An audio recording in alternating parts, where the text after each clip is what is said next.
You are listening to the Parkflyer podcast, where we discuss our RC adventures.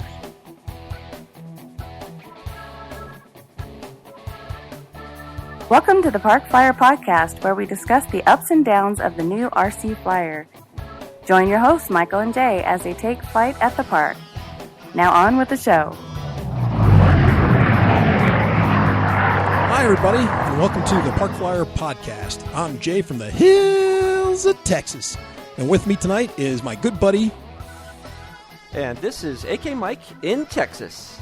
All right, well, that intro sounded a little different. I think we're missing something. Oh, that's right. Tonight, unfortunately, Arizona Mike can't be with us. He's having pre-Turkey Day festivities with his family, so he couldn't be with us tonight. That's too bad. Yeah, but you know what? We got a mystery guest coming in later on, so You do? we'll have our little threesome still, so it'll be pretty But good. I like Mike. Oh, I kind of like him too. But, Okay, sometimes, family things come up and he couldn't get out of it. So he had a, what do they call it, an obligation. Yes, a legal obligation. A legal obligation. That's what our lawyers told me. He had to do it. I think family first is a lot like safety first. Safety. I've never lost a finger. So, I'm good. And that's because you hang out with family. That's good. Exactly. So, buddy, you've been up to some things. Unfortunately, speaking of family, I couldn't go with you to an event, so you kind of went it alone. Why don't you tell the folks what you had the good fortune to happen upon or get to enjoy, I guess is a better word to say it. So this was my first Flight Fest. I've never been to Flight Fest. I've wanted to go for quite a while. Went down to Rockdale, Texas. Rockdale. Sounds like something from the Flintstones. It was in the country, that's for sure. It was in the country. But that they had gas cars and stuff. It's there are no dinosaurs or anything like that. Okay, it's all that's good. And that I know that probably dates me a little bit. So it was a really good time. The weather wasn't exactly cooperating. I got a chance I ran into Josh Bixler, and hopefully we'll get to interview him at some point in the future. Nice. But I ran into him. We had a little chat, and he's a really great guy, and I really liked him. And we talked about the weather a little bit, and one of the things he said, which makes so much sense, he goes, well, what happens is we come to these things, and the weather's great, and there's no wind or whatever, so everybody's flying. But when the weather isn't fantastic, well, then there's a lot of building that goes on. And yeah, that's so kind of exactly true for what happened. At any time like here, for us, as we discovered, during the summer, it's so hot you can't fly, which still we're trying to wrap our heads around because in, Alaska, where we both came from, winter was the time to build, and summer, all you did was fly. Uh-huh. So, yeah. Well, I've had the chance to build a little this winter in Texas because it has been decidedly rainy and windy at times, so you couldn't really get out to fly as much as I'd like. But at the same time, there are way more opportunities to fly in the winter here than there ever were. Yeah, I know. In Alaska. Even the cold days, I'm making air quotes. Our viewers can't see that, but the cold days here in Texas would be a balmy day up in Alaska. We went from Thursday to Sunday morning, I guess. We left on Sunday morning. It was good. We got a chance to night fly, which was fun. I haven't done that in a while since the E-Fest in Arizona. That was a good time, and there was a lot of good flying there. Although I have to say the Arizona one had that cool helicopter. With all the LEDs on it. Yeah, that was kind of neat. And I didn't see anything like that in Rockdale, but it doesn't mean there wasn't one. I just didn't see it. The flight line is so long. I mean, there must be... They had like 2 of those big circus tents, and that was just like 1/10 of the flight line. Wow. So, I mean, it was a really long flight line. And you got to meet a lot of great people, which always happens at these kinds of events. And, of course, people flying all kinds of crazy foamies. One guy put together a warplane, and I asked him, it was strictly foam, and I asked him how long it took to put together, and he said, only about 15 hours. I was like, what? He's like, yeah, it was 15 hours. I was like, wow, dude, this thing is awesome. And I don't remember which plane it was. I'm sure there's some YouTube videos out there people can go look for to find it. But it was a really nicely done plane. Flew the first time out, and it was hella windy too. And the guy still flew it, and it was impressive on all kinds of fronts. From the sense that he put it together, and it was scratch built. Like, he didn't have a plan. He built it. He did build a smaller one. He just scaled it up, but he didn't have a plan or anything to build from. It was a great plane. I wish I had his name in some of that data. I just didn't pick up on it, but it was pretty neat. And then, of course, for me, I really like combat flying, and so there was a ton of that. And they had it down to end where the circus tents were, and that's because that's basically show central. They'd have, I don't know, 15, 20 planes in the air. And the announcer would pick like a random big plane. They had like 2 or 3 big planes that were flying around. And then he would say, okay, whoever can crash this plane, and he'd pick out a plane in the sky. And Lane's planes had a few planes in the air a couple times during those combats. And he'd pick on Lane's plane, and he said, anybody who can crash Lane's plane wins. And one time a dude actually landed his plane on the bigger plane and rode around for a little while and got dumped off later. That's kind of that cool. was kind of cool. Yeah, and so there was a lot of fun there. I went and played in the one of them too, and I did terrible. It was awful. Why? Because one, it was really, really windy. Really, really windy. Okay, I'm going to say one. It's not like you've never flown in the wind before. I remember quite a few days we've flown together. It was together really, really windy, Jay. It was very windy. It was in a 20-mile-an-hour range. We've flown in that kind of wind before, but it was really windy and gusty. The other problem was there was a ton of people on the flight line, and that's something I'd never really experienced before. And people were just like, wait. People were just like walking out.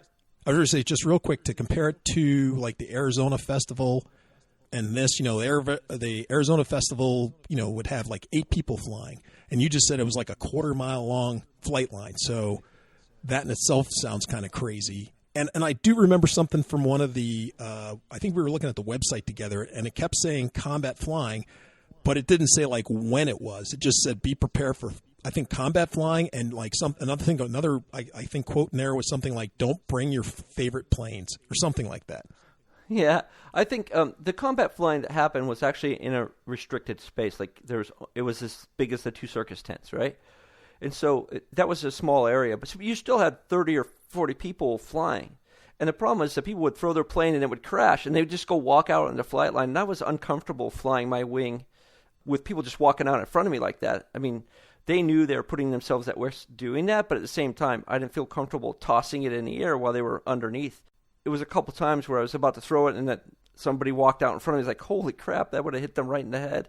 But at the same time, people were still being safe, So it's like it was just a lot of chaos, a lot of stuff going on at once. Yeah, chaos, a lot of stuff going on at once. And so I threw mine up in the air, and the wind was blowing, and I ended up having to dirt it because it was going to hit somebody, and I ended up dirting it, and it just cracked it right in half. So I was out for and that was the tough wing, right? Yeah. But I think it had taken a couple of hard hits before, and I think it was just ready to crack, and it finally did. Also, my version of it doesn't have a lot of because they made the bay bigger.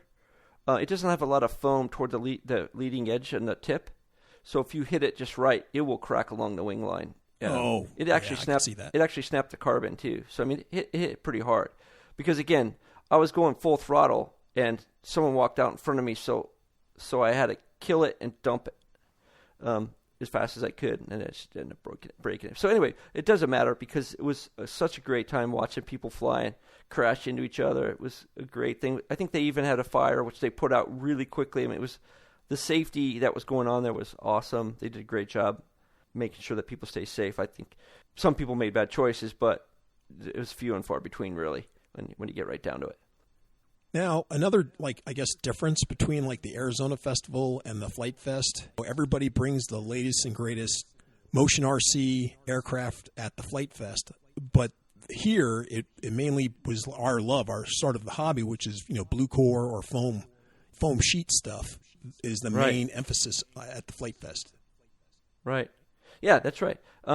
They sell their planes there as well as people are making their own contraptions out of different stuff, but mostly it was planes that Flight Fest sold on the flight line. People flying those different planes, and there was a couple of favorites it seemed like that were out there, and that was kind of neat. We made a T1 trainer, which is not part of the Flight Fest. Yeah, it's one that I'd made in Alaska, and I really liked it as a first foam build, and so we made one of those. But we haven't gotten to fly it yet because it's been too windy to fly it. Oh. We just wanted to make sure that there was, wasn't get blown over them in the wind.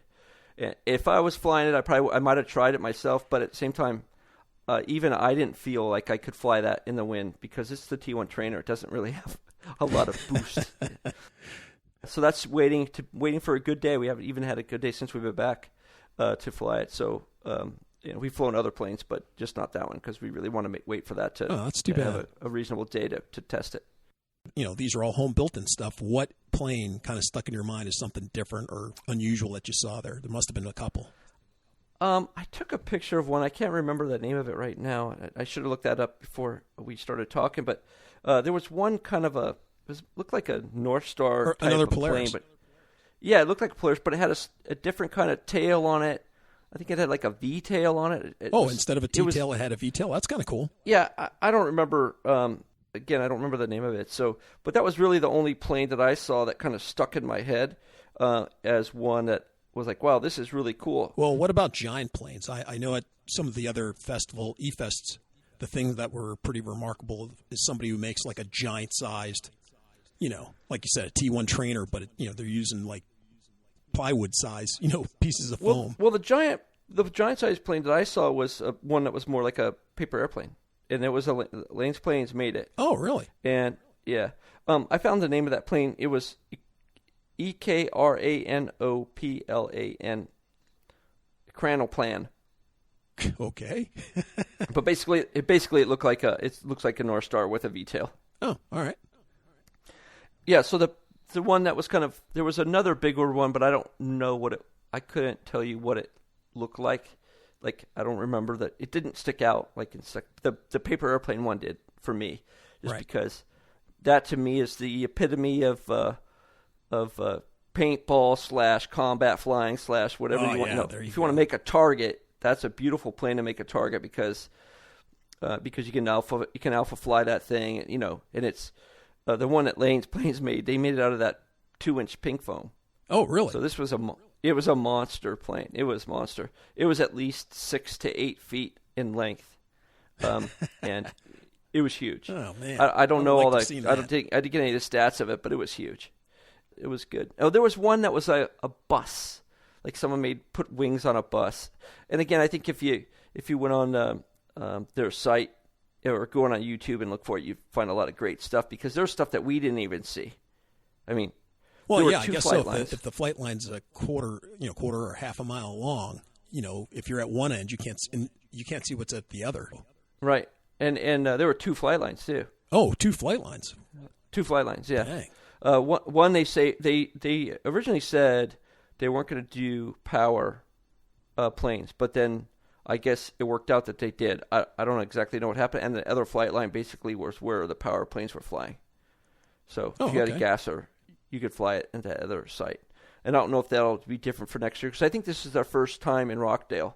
So I think this is their first. And I think wasn't the Rockdale? I think they were supposed to have a show earlier, right, or something. Or something happened, and that's why they moved it back to the fall, right? No, I don't know. I don't know the answer to that. Oh, okay, I could have sworn they were supposed to have something in the summer, and it failed, and then they moved it to Rockdale, and because we have better weather. You could be right in the winter, and that's why they ended up having it. Yeah, I think that's what happened. I don't know. I can't remember. Yeah, I've been tracking that. I did the other thing that Josh told us, which I probably could get more information once we interview him, is he talked about their new flying facility that they bought a golf course or part of a golf course or something. I don't know all the details.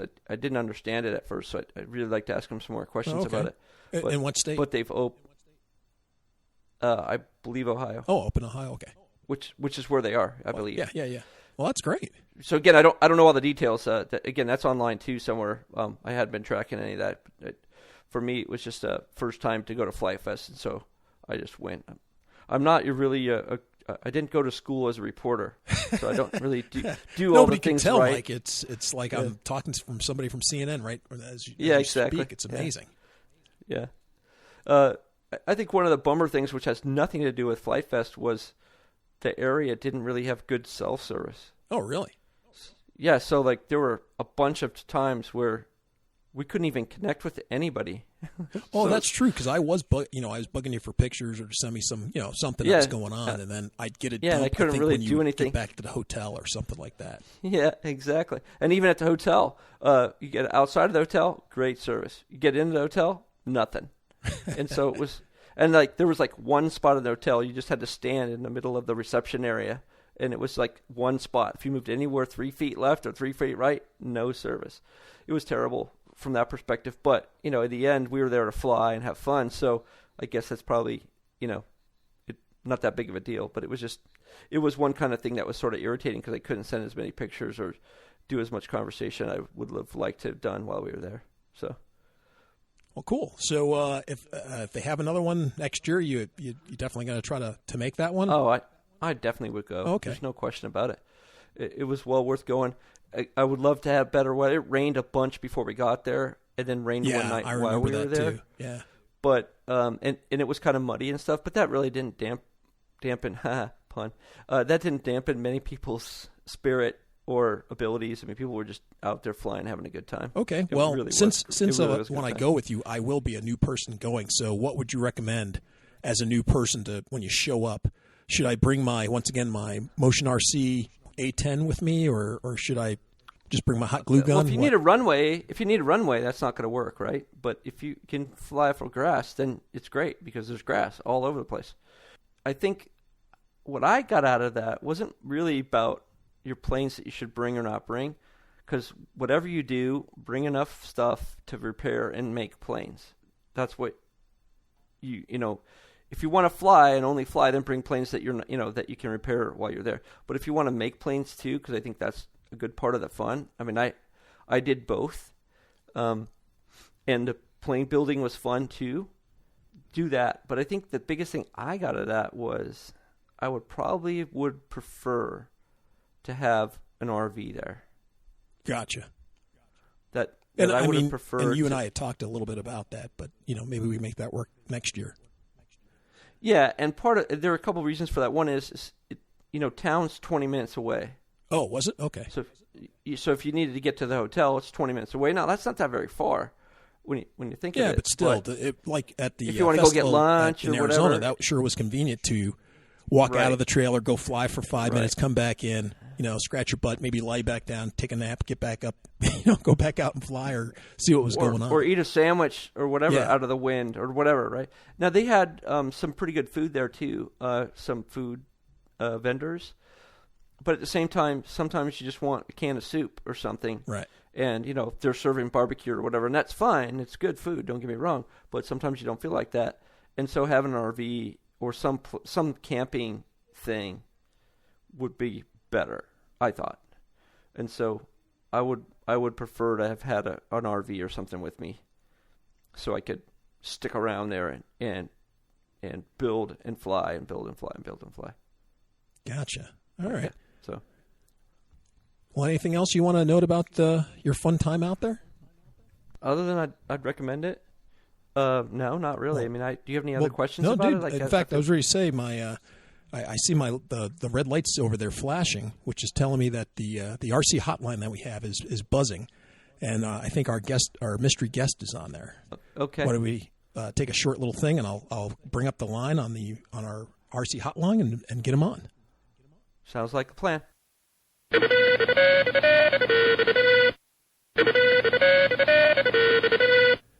All right, boys and girls, I'm sitting here listening to to the interwebs, and lo and behold, I have with us today Mr. Doug Leroy. Doug, thanks for connecting up with us. Yeah, glad for the reach out. Thanks for having me on the show tonight. Yeah, no problem. You're actually doing us a favor. It always helps to have three people talking about stuff, so we really appreciate you putting some input here. And for you folks that don't know, Doug is one of the co-conspirators who put together the Holly Springs Skyhawks. I wanted to ask you, too, are the Skyhawks, the whole Skyhawk theme, was that from that 1960s, 1970s kids show? I don't know which one you're referencing. I wish I could say it had that link, but it really, can I tell a story of what the link is? Well, I wish we had time, but of course you can tell your story. That's what we need you to come on here and tell stories, not keep secrets. we wanted Hawk in the name because the local high school, Holly Springs High School, is the Golden Hawks. So, Okay. the really cool thing is where we fly, there are hawks that are flying with us almost every time we're out there at our field. So it's kind of cool. But at any rate, no. So what show is this you're referring to? Oh, well, I guess in the late 1960s, early 1970s, there was a show called The Skyhawks. And it was something like had like 3 or 4 main characters, like Mr. Bill, Grandpa, somebody, and Cindy, I think. And they would fly around, having adventures, saving people, saving the day. And that's what I thought maybe, that's what it was from. So I was thinking I should announce you like Holly Springs Skyhawks, and then maybe I like that though. I think that's good. I'm going to check this out. I bet these are on YouTube. So I'm going to check them out. They are on YouTube. So, well, Jay, I just want to say that I'm not old enough to know about that show. So I don't know what you're talking about. Last time I looked, you were able to get a discount at Denny's last time we were there. So, so Doug, what's been going on since the last time we talked to you? Well, let's see. My oldest got married, so that's why I was kind of out of RC for about a month. Kind of had to turn it off to finish that celebration. There you go. So congratulations. She's married off, and they're living not too far away from us, so that's good. So we see her and the new son-in-law. Nice. So. Well, better than living in the house. So yeah. Right. They're on their own. Absolutely. Anything else going on with the club? Well, we've got a few things we're working on to hopefully surprise and delight the members at our membership meeting that's going to be in December. So I don't want to say too much on this because I know some of my club members do listen to this podcast, and I don't want to give away the surprise, but I think it'll be some good news for the club members. Nice. And I'll share with you guys once we had our meeting. But our meeting's going to be on December 12th, so we're about, I guess, a few weeks away from that meeting. Okay, yeah, no problem with that. Hey, so Mike, how was Turkey Day? I guess It was good. We had a good time. Yeah, I got a food-induced coma like I should, and took a nap.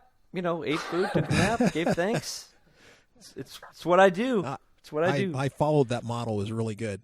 And Doug, you Thanksgiving good for you? What kind of turkey did you have? It was good. Well, we usually brine our turkey, if that's what you mean, how it's prepared. So that's right. That came out pretty well. We had a few relatives in, sister and brother-in-law and his family. And then my nephew, he flies quads. So we, nice. With our club, we had a little Black Fly Day. I love it. I love it. Yeah. So when we all met up, it was great weather on Friday. Saturday, terrible. Yesterday was bad weather, but Friday was great. So we had a full afternoon of flying. My nephew got to fly his quad. A couple of club members out there. He got stick time on some different types of aircraft. Even my brother-in-law, who's never touched an RC model, was in the air, and I've got pictures of him getting instruction from one of our instructors. So anyway, yeah, it was good. It was a good time with the family. Hey, Doug, I think we're going to steal that and try to promote for next year, the beginning of or being around October time frame, about Black Fly Day. That way, we can promote the RC hobby, not have to go and be wrestling with everybody else in the stores, and actually have fun on that day. That's a really good idea. Yeah, and we met up at 1, so if you wanted to get up early and go do your shopping, you could say, I'm done with that, have lunch, and then come out and fly the remainder of the afternoon and relax for a bit. Yeah, that's a great idea. I like it. We should, if you don't mind us taking it, I like that idea. Yeah, we might have to go with that. I like it. Yeah. We got Black Fly Days all over the nation. Yeah, we'll get people. We'll start a sign up, and everybody will start promoting people to different clubs that have a Black Fly Day. I like it. Excellent. Well, that's an excellent segue. So, did you happen to grab any good deals, Doug, or you see anything good that you wanted to get this particular Black Friday? Yeah, a few things. Mainly non-RC stuff. What? Yeah, a few. Updating the iPad. Got my wife a new iPhone because her other one was on its last leg. I mentioned to her that I was interested in a camera drone, a real camera drone. When I say real camera drone, one of the DJI products. So I did a little research, and they've got some pretty good Black Friday deals. So I did buy. I bought a Spark. They have. It's pretty. Yeah. Oh, Spark. That's a good one too. Yeah, but she's going to wrap it and give it to me. So that's how that works, Yeah. I mentioned that's a to good her, way to do it. And she's like, "Well, can I get it for you? Do you have to buy everything yourself?" I'm like, "No." So I had this thing in my cart, for like days, right till yesterday. I'm like, "Hey, that drone's still sitting in my cart. You want me to just leave it up for you to like order it for me? Like, click go, It's like, oh no, I'm beyond that. Just go ahead and get it, and I'll wrap it. So, anyway. Hey, well, I always like that type of. There's no doubt about what you wanted. Yeah. Because I got you that Sparf you wanted. No, Spark. No. Yeah. So yeah. So everyone gives me a hard time because when it comes to tech stuff, I usually have to be the one that clicks buy it. Because you know how it is, right? You've researched something, you know what you want, and So talking about tech stuff, I got a gift, a package in the mail the other day, and I was surprised to see that it came from Jay. So I got a present from Jay. What? I'm a giving guy. And I opened it up, and it turns out to be a F4, I think it's F411 wing flight controller. Well, hold it up. Let's see it. Oh, you won't help your listeners. Yeah, I won't help the listeners, but it's MA Texas. It's a flight controller. So I started going online and researching it, and it's for an existing setup I already have. I have a Talent, has a camera and all that kind of stuff in it, but the flight controller's kind of wimpy. I might want to have it do waypoints and stuff, and this flight controller will allow those kinds of things to have. Put a GPS on it. I think even a buzzer for sound or something. I'm not exactly sure what that's for. I haven't researched everything, but there's a lot of different features on this flight controller, and the thing is super tiny. It's like, I don't know, 11 by 24 by 48 or something like that millimeters. Very small. It looks like to be a great little package, but I'm going to put that together, start soldering it together, and try to put that in my Talent along with my existing gear. Well, swap out my existing gear. So I'm looking forward to that. Yeah, and the reason I got it for him, Doug, was just because everybody is getting involved, like you said, in quads, and they are usually the forefront of making these flight control boards. Well, this one is very specific. It's just for planes. Okay. So it's already preloaded with stuff for planes, whether you're using a wing or you're using a V-tail or you're using, you have something that has flaps and the whole 9 yards. This thing will allow you to hook into it, and it's all pre-programmed. And you have all the benefits of what the quad guys have in this package. Like Mike was telling you, could hook up your GPS to it. You could hook up your video transmitter to it, so that if it has smart audio, and that allows you in your heads-up display that you can go ahead and change the milliwatt, the milliwatts on it. You could change the channels on it. Whatever that particular transmitter can do, you could do it all through your goggles using your transmitter. As well as you can hook up your. I have a run cam, and you can hook your run cam up to it, so it has a built-in OSD, so it can give you all your flight information. When you have a GPS hooked up to it, so it can tell you your ground speed. It can tell you, you can get the little heads-up display and see everything of whether you're climbing or diving. What your GPS heading's at. Whether the best part about this stuff is, as Mike will probably attest to, when you start flying FPV, you have a tendency to go, hey, what's over that next hill? What's over that next group of trees? And you tend to fly out of the range of your radio. And the nice thing about this is it has a return to home. If you break the radio link, it'll automatically go into a fail-safe mode, and depending on what you told it, it'll climb in altitude. It'll head back to where you are. It'll fly a little circle over you, or you can have it land if you want to. So you get to tell it what you want it to do, if it loses radio communication. So it's really cool. So what brand of radio are you flying, Mike? Or what is it interface with all different types of radios? Yeah, I did some quick searching. It looks like I can use the smart audio with my FR Sky Tyrannus radio, which is what I have, a Tyrannus 6D Plus. And that's a really good. I like that radio. It's about $200. They're still selling it. And They've done some upgrades to it. It's a great, as far as all radios go, the radios I've had and seen people have, I like this radio because it talks, it vibrates, it does programming. It's got like 64 channels or something like that, or 30, maybe it's 32, but it was a lot. It's a lot of channels, pretty extensible, but it isn't really like the first guy's RC radio from my view. Right. Now the X7 and some of the other ones might be better suited for that, but this particular one, it's got a high learning curve. So I liked having my Spectrum transmitters as my first radio because they made it easy for me to get flying right away. But after I started getting into six channels and more, I was like, oh, I definitely need a Tyrannus, and I could do things like it only talks to me about how high my plane is after 90 meters. And so I don't hear it saying, 10 meters, 20 meters, 30. It just gets to 90 meters and then starts talking to me. And so I can change based on different parameters what it's doing and how it does. It's really pretty cool. And you can do some of those things with the Spectrum too. I'm not trying to downplay those radios. I just like the control I have with this. I've compared this transmitter to like the difference between an Apple iPhone and an Android phone. With the Apple phone, it's pretty much a toaster. You plug it in, it works pretty much how you expect it to.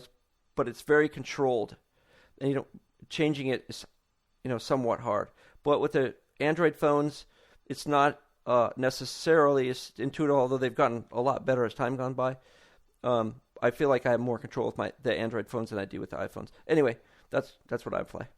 Yeah, and I fly Spectrum, so the controller doesn't really care what kind of radio you have.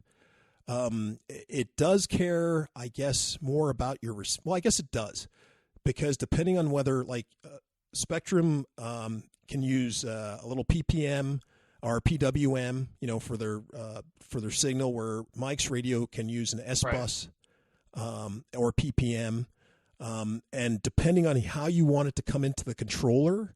Because the controller has channels, so depending on there's the F405 and then the 411, which we're talking about. The 411 is the little brother of the F05. The F405 has, I want to say, like 11 channels, input channels. That can bring in stuff like the GPS, the video, and you can assign them. So depending on what radio you're using, it's already like hardwired to say, okay, I have to use these channels. I have to use if you're using PPM. These channels I have to use if you're using S bus. So that's your only default or so hook it up. Is that so? I have a DX9, so I fly Spectrum, and earlier this year I had one of those Q7s that I bought off of one of our club members. Mm-hmm. And I messed around with it a little bit, but I just decided I'm not mixing mode equipment. It's too much. I don't, so I just sold it and staying with Spectrum. But with regard to Spectrum, do you need to be flying with one of the serial receivers then to use this flight control? Right. So there's a couple of ways you can do it. You can use just a regular Spectrum receiver, but that limits how many channels you're going to have. If you get one of the Spectrum receivers that can actually output the PPM, then that opens up what you can do. Now, those particular receivers if you get them from Spectrum, are rather expensive. But if you get an orange receiver or a lemon receiver, you can get those with PPM or S-Bus. For $20 at Hobby King right now, you can get an S-Bus receiver for around $20. It doesn't have to be. The great part about having S-Bus is you only have to get a 6-channel. And the 6 channels only referring to the PWM outputs. The amount of channels depends on your radio. So if you have a Spectrum 9, then you get 9 channels. If you have a 6, if you have a 6i or something, 6 channels. If you have a 18, well, then you have 20 channels. It just goes with whatever channels you have in your radio is what the receiver's able to do. So the orange receivers for that, they definitely have a leg up because they allow you to use the S-Bus. But for the lemons and the other oranges, or for the Spectrums that have PPM, that's where it has a certain, for this particular one, you have a certain place you have to plug it in, or you could use the satellites, the little satellites that come off of the receivers. You can use those as well, and they can hook up into a little small port and provide the same thing. So it's pretty versatile. Well, that's neat. So I'd be curious to hear about the adventures of getting that set up, Mike. Yeah, sure. Well, it sounds like it's going to segue into probably a podcast. I don't know. I don't know if anybody want to be bored with all the details of that, but certainly we'd like to talk about how it worked out or whatever. And I'm certainly willing to share whatever I run into. But I went looking. So does it have like artificial horizon that shows like whether your wings are level and stuff? And okay, yes. So is there latency with that? Because I was I've got a wing that I sometimes have FPV, sometimes I don't. Well, this week I set it back up with FPV. I was talking to somebody about a flight controller, with artificial horizon, but they were saying the lag is kind of where it's out of sync with really, you can't. It's hard to do it real time to get that feedback. Is that in your experience or no? I don't know about this controller because I haven't flown it yet. From some of the other things that I have flown, I haven't experienced real lag. But that's a loaded question because it depends on a lot of things. It depends on how you hooked up your video transmitter. It depends on what kind of camera you have. If you have a camera that has a lot of latency in it, then it's gonna reflect on what you get transmitted back. So if the camera's slowing you down and giving you the latency, that's where you could get out of sync with what's going on with your horizon, right? It may be reporting correctly, but by the time it gets through your camera and gets back to you, then you're off, like you said, a half a second or a quarter of a millisecond or whatever it is. So it depends on the equipment. So I can't say that this one will make it faster or slower. It depends. It depends on what all your equipment, that you have hooked up. Neat. But normally for planes, I'm not going to say it doesn't matter. With quads, when you're low to the ground and zipping around things, it matters more. If you're cruising along in a plane, just looking out the window, panning around with your camera, it's not as bad because, once again, the latency shouldn't be that much of a problem because you can make corrections and not run into any trouble. The closer to the ground you get, or you're trying to zip between two trees, and if you have a little bit of latency, that might be a problem. Yep.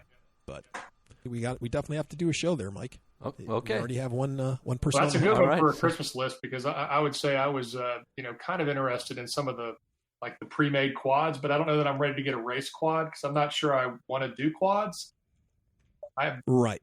Well, this one, like I said, planes only, and then it's just you have to pick what plane you want. You know what I mean? Well, I think I'd probably put it on my wing because I'm familiar with the flight characteristics of that. I've tried a couple other fixed wing aircraft in the park. Some of them were a bit fast. I think there was the Spectrum, the 2-cell F-27, I think, wing. Yeah, it's a pusher. It's got the camera in the nose. Yeah. It's nice, but it was a little quick in the park, and I didn't feel comfortable flying it FPV just because it was a little, even as small as it is, it was a little fast. And then the other thing that bothered me was the fisheye. You got kind of the fisheye in the lens. Sure. Right. And once again, that depends on the camera and what camera you get. So, one of the things I like about, if there's anything I like about FPV that stands out, is the fact that it's really kind of technical in nature, and I like fooling around with that sort of stuff. Although Jay can attest that sometimes it can be pretty frustrating because you're working on something or you buy something and then you realize there's one piece of data you needed before you hit the purchase button on something, and you just didn't quite get the right piece or whatever, so you end up having to buy something else. And so I find that a little frustrating in getting into this stuff, but at the same time I got buddies like Jay who's made mistakes before me, or I go to RC groups, or just spend a good amount of time studying before I go purchase stuff to go fix it. Like this particular one has so many features that I'm really going to have to look into what I need and make sure I have all the right pieces. And I think I already have what I need based on what I've read so far, but I just don't know. So, but that's the fun for me. That's the fun. My good friend Jim, he got the big brother of this, the F405,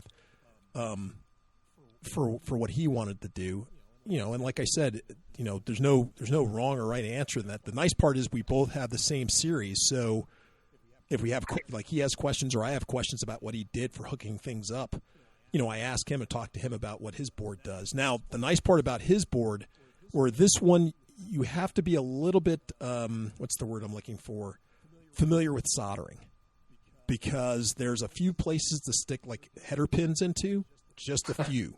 The other ones you're actually soldering onto the actual board. They don't give you a header pin for that. Where the big brother, the 405, you place all the header pins on there, and then you can just use regular servo connectors or whatever you want, and it's not as bad in the sense of how to figure things out. Because in this one, really, you might have to be splicing some wires, cutting some wires off, soldering them directly to the board. It doesn't look as nice, or maybe a little bit more intimidating, but it was perfect for this, for my particular project, because, like I said, I was putting in a wing. I didn't want to take up too much room. The board is tiny, as you saw in Mike's on his video feed. It was perfect for me. Where like I said, the 405 might be more for you. It's just that it takes up just a little bit more real estate. And once again, and it's small compared to some of my flight controller boards from a few years ago. This thing has a ton of features more. And like I said, I just learned about the smart audio and the smart video. That's new to me. So it's just awesome. Lots of fun stuff. Yep, and the cost was right. I mean, I think this thing only cost me $35 or so. So you can't beat that. Yeah, that's kind of cool. I think this time of year when you're thinking about getting something for your hobby, it's about perhaps thinking about, well, what do I want to do with my hobby over the next year, say, and maybe you want to get into FPV, or you want to get into whether that's a quad or whether that's a fixed wing. Then maybe you want to experiment with flight controllers. It's something that can kind of keep your mind engaged, and you can build on it, right? Because you're always learning something, going through the process of piecing it together. And Mike, you mentioned one thing about this that caused me to remember. So when I had my nephew out in the park last Christmas or last year when they were here for Thanksgiving, we took him to the hobby shop, and I said, okay, pick out some things that you want. And he needed some things for his quad, so we got him a nice. He had a particular quad that didn't have a lot of room for the antenna was kind of awkward in there, and the hobby shop had these very nice little Lumineer. They were almost like a button, looked like a thimble. Right. Yeah. So circular polarized, and it just kind of fit right on the back of the what is it, SMA connectors or whatever for the video. And it was great. Well, he had that same quad out this year, and he was complaining as he was test flying it kind of around the field. And he was saying, "Oh, the video keeps cutting out." And then I noticed that on his goggles, he had a monopole antenna. So he had a circular polarized antenna on his quad, and then a monopole. Yeah. And one of the other guys that was out there had some extra antennas, and he said, "Oh, well, you're like missing out half the transmission, So he replaced his monopole with a circular polarized, so now they're matched, and he was zooming all around the park with no issue. So it's little things like that can, if you're not careful when you're buying things, you'll miss something, and then your experience will be compromised, so to speak. Yeah, that was one thing that when I first got the Talon with the camera and stuff like that, I was kind of going through, and I found some people had bought a bunch of stuff, and they talked about the one that you're talking about. I call them mushroom antennas.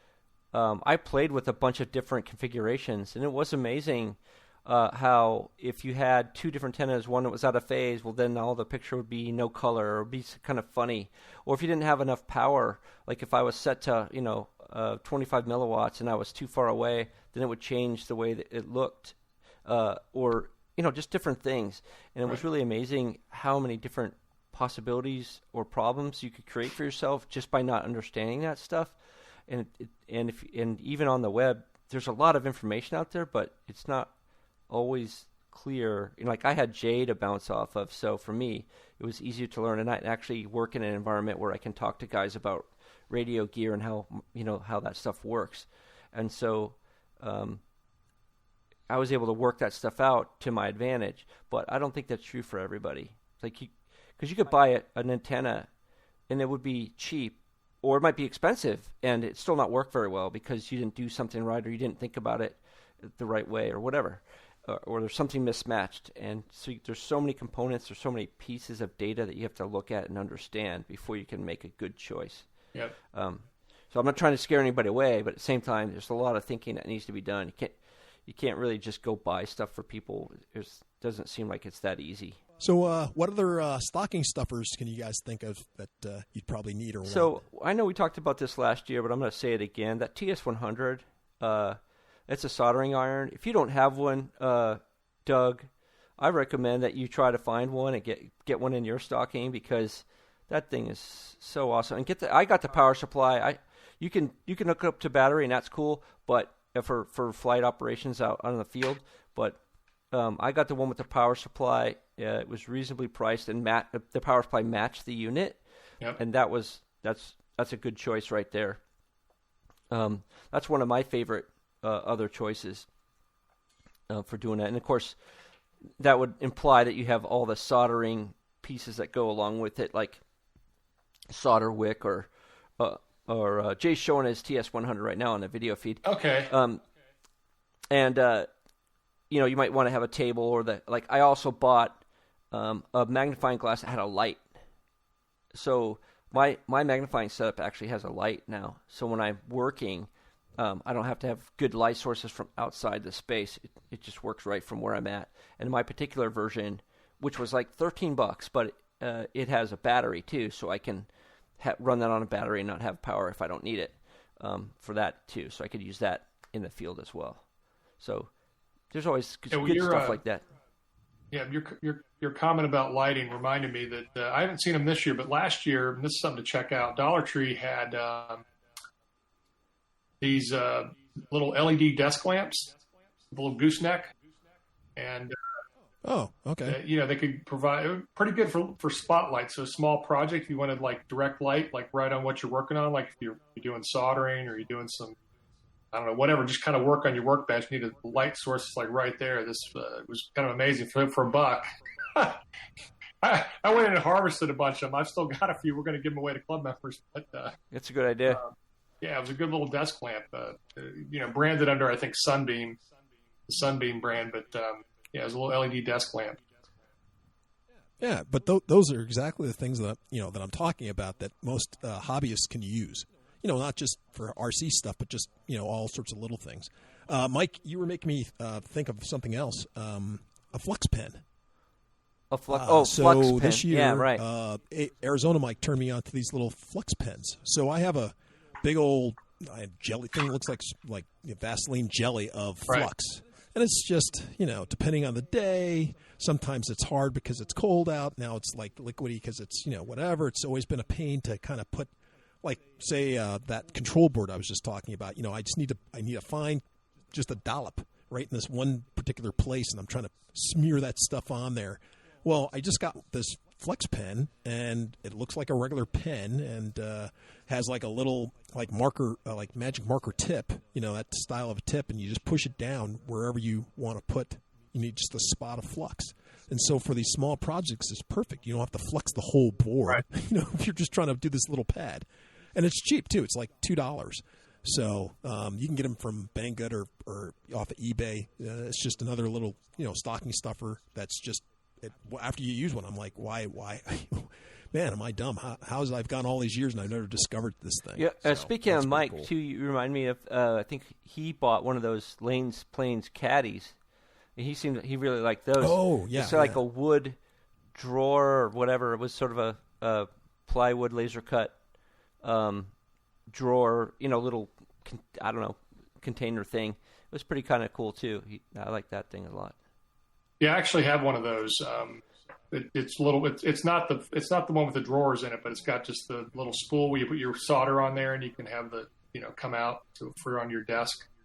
Exactly. So Jay, on the flux pen now, did you there's different types of those. Some of those you have to clean the flux after you use it. Are you?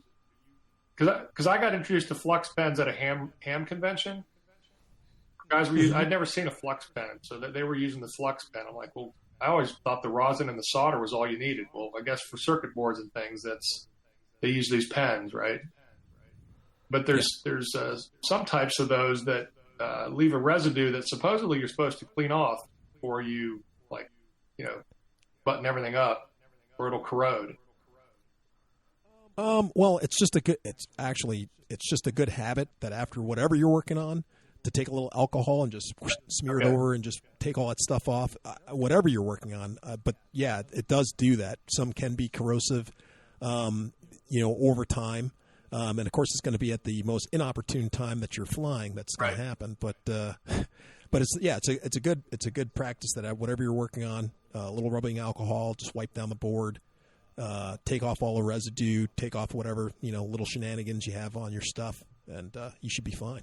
So that corrosion idea made me think of one other thing that's one of my favorite things I've found is Corrosion X. What's that?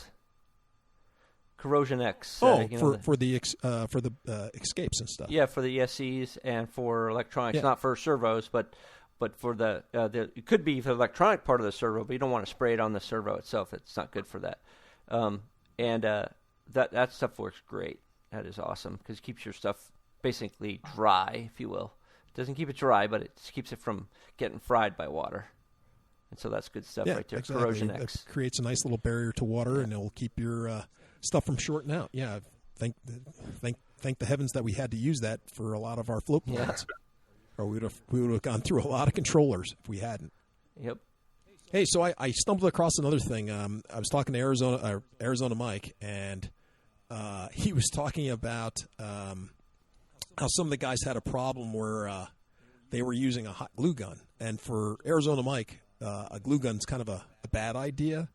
Because he lives in Arizona, it gets to be 120, on an average day. So glue guns aren't the smartest thing to use for certain applications. But AK Mike was making me think about, he went to the Flitetest here in Texas just a couple of weeks ago, and they were building everything. And I kind of stumbled across this device, and it's by Arobi, and they have a cordless glue gun. So if you have a drill, any Arobi cordless drills or anything, and you have the power packs, you just hook this thing up to this glue gun, heats it up in seconds, and depending on the size of the battery, they have like the 200 milliamp and the 4,000 milliamp battery, 18-volt batteries. It can last anywhere from like an hour, 40 minutes, or 45 minutes to an hour to almost up to 3 hours. Wow. On this thing, so you can sit there and glue with. That's kind of cool. I was just thinking about, you're out at the field, you're out at your building, or you're like sit out at Flitetest and you have this thing. It's awesome. And the best thing I saw it's under $30. I saw it like at Home Depot for $25. Wow. So if you have any of those batteries, just slap this thing in and off you go. Yeah, I made a little list of some things I was thinking about. Glue gun was one, but actually it was the AdTech Pro, the 200. I got one of those. What's up about that? It's one of the ones that the Flitetest guys recommend if you do a lot of building and have like long beads of glue to do, because I'm not sure what it's rated at in terms of volume of glue that it can put out, but it can throw out the glue and it doesn't. Oh, right, because we've all had where you start gluing and then it stops and you're like, I need to do another 6 inches. But it's a beast, and it only has one temperature, which is hot, and I mean hot. Lava hot, nuclear hot. But again, this time of year. Oh, actually, one way to keep your list for your loved ones or your significant other if they want to pick up some RC related stocking stuffers is to use your little Amazon shopping list, right? And just put stuff in there. Yeah, so absolutely. they can secretly go in and just pick from that list. That'll be one way to do it. A few years ago, another thing I kind of invested in as far as bench tools. I don't know if you're familiar with the brand WIA. They're out of Germany. They make not me. For screwdrivers and things. A lot of people that do electronics work use those. They have some ones that are ESD certified, so they don't. They're safe to be working around sensitive electronics. There you go on that flight control board. But there's I got an 8-piece set with a pouch, so it has 4 slot head screwdrivers and 4 Phillips head. And when I was, I had seen this brand, or I had seen the style of screwdrivers, and if you see a picture of these, you'll know what I'm talking about in terms of how they work. But they've got like a little the end on it where the handle is kind of pivot, so you can kind of like twist it, like resting in your palm, and then twist it with your fingers. Mm-hmm. It's pretty nice. What sold me in terms of spending a little more money on this WIA brand was somebody was describing that that, usually the difficulty with stripping out a screw is really the quality of the bit head that's actually in the screw, not the screw. And these heads on these screwdrivers are like I don't know what the process is, but they're hardened in a particular way where they're very durable and they're very exact, so they fit the screw. So it minimizes your chance of basically stripping a head out on a screw. We all know how frustrating that is, but yeah, no, exactly. Hey, so what about planes? If you guys had to get any planes for Christmas, what would you want? Go ahead, Mike. If I wanted a plane, because I'm still working on the ones that Jeff gave me. If I wanted a plane, I would. I think that I like warplanes, and I like the ones that have the retractable gear and stuff. For me, that's just there's some place in my heart that says this is really cool, so I like that kind of stuff. I don't have a particular plane that I would pick though. I will always forever like the North Star / Dragonfly / whatever thousands of different versions of that plane there are out there, because I like the rear mounted propeller. I'm a pusher type of guy, right? I like that kind of stuff. And the Bixler, that's another good plane. Every time I'll be talking about those because I just like that style of plane. Well, funny you should mention that about the Warbirds. Tower Hobbies, they have their own brand of Warbirds, and recently they had a P-51 Mustang, and it's in the Berlin motif. The great part about it has retractable landing gear, decent size. I want to say it's like 45 or 50 inches or so. The best part is it runs about $109, but Tower Hobbies has been having like every other month they've been taking like $20 or $30 off of it. Wow! So I want to say the last time I looked at them, if you use their Tower Hobbies is always having a code, $10 off, $15 off. So if you take the $15 or $10 off, plus they have like free shipping right now. I want to say you can get this bird for like $85 right now. And they have everything from, they just don't have the P-51 Mustang. They have everything from like, P-47. They have a couple of German, Messerschmitt. They have I want to say there's like 8 different warbirds that they have. I got it up here. Tower Hobbies P-51 Mustang, Silver EP RXR 40-inch. Is that the one? Yeah, I think that sounds about right. Right now it's 119. Yeah. So they have like I want to say there's the Berlin Express, the Shangri-La. They have a Corsair, a Hellcat, Silver P-51, a Miss America, a Red Racer, and I think there's a Messerschmitt in there too. Yeah, and it's 40 inches. And like I said, it seems like it changes weekly, or at least within the month. That they knock off like $20 off the bird, plus, like I said, with the free shipping, and if you have a code, a $10 or $15 off coupon or something, knocks the price right down. So basically you get that warbird for $100. Here it is, the Shangri-La. I see it now. I just did a search on P-51, so I see it. Yeah, we got a Black Friday special on that. There you go. Well, hey, here's a great one. I actually ordered one of these as a Secret Santa for someone. This is it looks like they're temporarily unavailable, but it's a tower. It's a Force RC Aerobatics 1.4 meter EP PNP for $100. Oh, okay. It's a tail dragger. Looks sweet. I bought one for myself, but I've got too many planes right now. I need to bend the herd. It looks sweet. What did my ear? I don't think my mics or my earphones are working right. You have too many planes? Yeah, you can never have too many planes, but can you see in the background of my? Okay, so I don't have enough. Yeah, yes, that's better. I don't have enough. Well, he's about to mute you, Doug. I bought a lot of non-RC related things on Black Friday, and I'm like, well, and then I bought that camera drone, right? Well, my wife did, right? But this Force RC thing, I'm like, I needed to get a Secret Santa gift, and it's like, well, that's $100. So it was like, pretty good deal. I hope the person likes it, but it seemed to fit what they were asking for. So, one of the planes, if I didn't already have Fly Zone Beavers, I would be interested in the Turbo Beaver that the Horizon just came out with. Yeah. Very nice one. Okay, wait. I don't think there's a kit for this, but I saw something the other day. Jay, in his wisdom, sends me videos every once in a while, and he sent me this Messerschmitt ME-163 that a guy made. Basically, he made it a twin Messerschmitt. So he took two Messerschmitt models, he cut them in such a way that he could join them back up. So you basically have two bodies, and then it had some kind of a T-tail to it that he made. This is all from existing gear that came from what I could tell. He had a build video, but I hadn't seen it yet. It looked awesome, and what I really wanted to see was him using the rockets too, but he just flew it around. That would have been cool to have dual rockets launch at the same time. I think that's probably why he didn't use it though, because I don't think you'd be able to get them to launch at the same exact time, and so you'd get a torquing motion going on or something while it was flying. But anyway, that would be a plane I would probably buy for myself if I could get it in a kit. Well, that's just the whole point. The guy just kind of stuck the two planes together. So it was awesome. Kit there. You made a pretty good video, too. I really enjoyed it.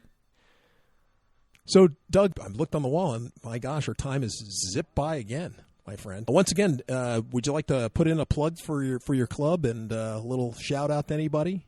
Well, I'll give a shout-out to my fellow Skyhawk members, the Holly Springs Skyhawks, and also... I think you need to say it's Skyhawks.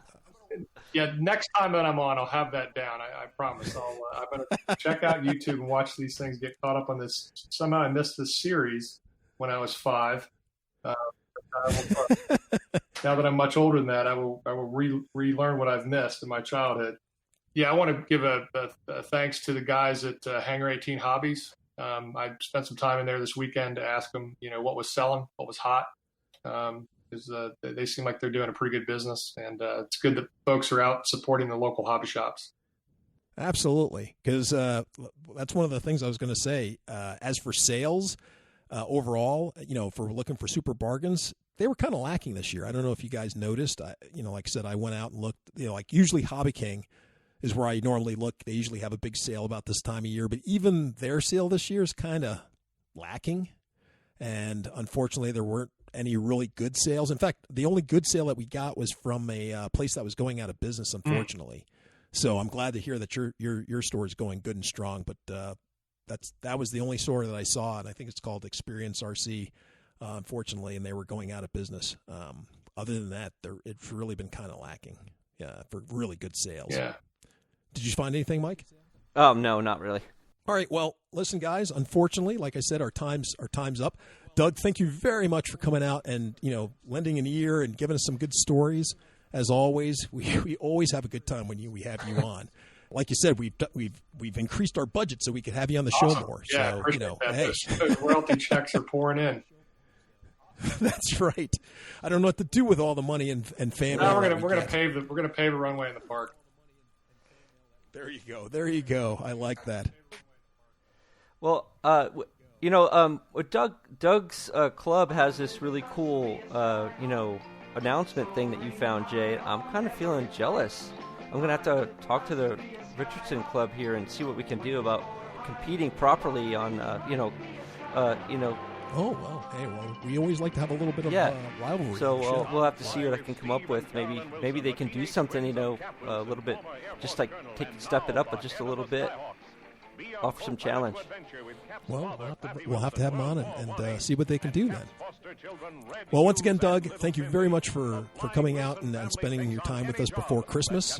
We greatly appreciate it, as always. And also to our viewers, hey, you can hear us on iTunes, catch us on Spotify, and, of course, go to our Facebook page and look us up. We greatly appreciate it. From Jay from the hills of Texas. AK Mike in Texas. And NC Doug. Nice. Good one. I like it. We'll see you in 2 weeks. Let's fly. You have been listening to the Park Flyer Podcast. Thank you for joining us, and we look forward to your next visit. Please give our show a star rating and review, and feel free to email us your questions, topics, or suggestions to parkflyerpodcast@gmail.com.